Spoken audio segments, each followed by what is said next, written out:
I am the Tofu Golem. Please enjoy the video. You must establish that you own the Nokia TA1380 before proceeding. Manufacturers and carriers require proof.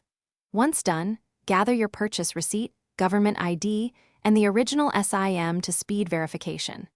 Make sure the phone is charged above half to avoid interruptions.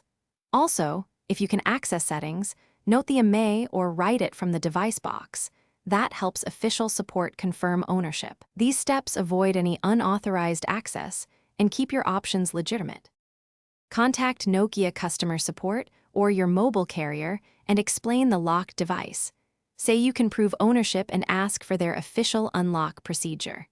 They can perform a remote unlock or authorize a service center to reset the phone while documenting the process.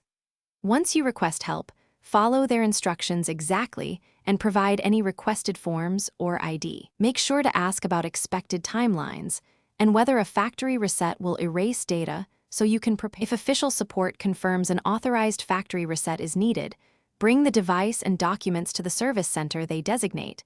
They will perform the reset and document the action.